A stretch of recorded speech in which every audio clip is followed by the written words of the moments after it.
Olá pessoal, tudo bem? Aqui é Douglas Domiti. Hoje falando de Petit Lenormand, falando de cartomancia, do mundo esotérico, né? O que eu gostaria de falar com vocês hoje, que eu estava analisando, né? Que muitas pessoas, eu vejo muita confusão, muita coisa nesse sentido, muito debate, né? Questão de métodos, né? A gente fala muito em metodologia de leitura, métodos de abertura, como dispor as cartas na mesa, né?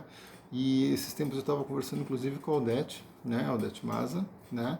Estávamos batendo um papo sobre essas questões. E a própria Odete, ela estava me falando, né? Que ela teve na França um tempo, ela ficou um tempo na França e ela foi procurar pessoas que lessem a mesa real. E ela não encontrou cartomantes que lessem a mesa real. Eles faziam outros métodos, mas a mesa real não, né? E então é interessante como a mesa real hoje não é todo mundo que realmente consegue se desenvolver nela.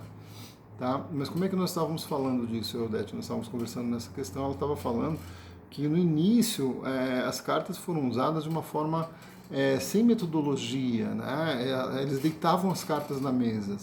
Então você pegava o baralho e dispunha o baralho inteiro na mesa, seja o tarô, seja o Lenormand, seja a Sibila, as cartas que tinham na época eram dispostas na mesa e eram interpretadas.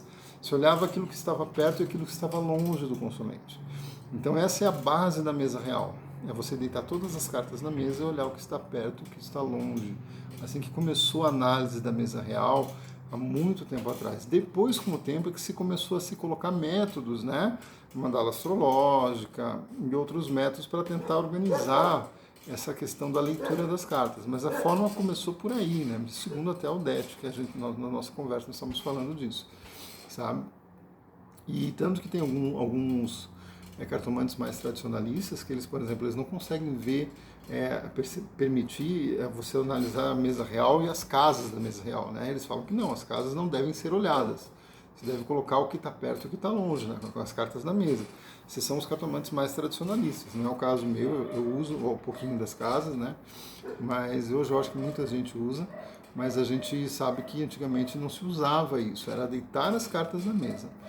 Então, a questão do método é posterior, tá? Isso vai se tornar posterior. Posteriormente, vai se começar a fazer metodologias, né?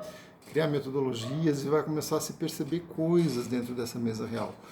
Dentro dessa distância das cartas, dentro do que está em cima do consulente, dentro do que está embaixo, vai se começar a diminuir essa grande mesa real, né, de pôr todo o baralho, e começar a fazer blocos menores. Daí vem o bloco de 9, o bloco de 12, a mini mesa real de 18 cartas, né, onde você vai tentar ver aquele momento, você vai tentar reduzir um pouquinho isso, e daí começa a se criar metodologias a partir disso. Essas metodologias elas foram criadas a partir de muita observação. Eu tenho o prazer de conhecer duas pessoas que são fantasticamente especialistas nisso, de anotar, observar o que vem depois, entrar em contato com o consulente, perguntar, conversar. Uma delas é a Odete. A Odete ela faz isso, ela tem cadernos assim de muitos anos, onde ela tem a anotação dos jogos e ela vai vendo padrões dentro do Lenormand. E daí isso ela vai desenvolvendo os códigos Lopes Maza, né? E daí ela vai fazendo esse trabalho maravilhoso aí dela, que eu sou um admirador do trabalho da Odete. Sigo muito da metodologia dela, né? E outra pessoa que eu conheci no campo do tarô é o Ney, né? O Ney Naif também é uma pessoa extremamente organizada no sentido de anotar as consultas, de conferir depois, de buscar padrões. Então, assim, são pessoas que colaboraram para o crescimento da cartomancia.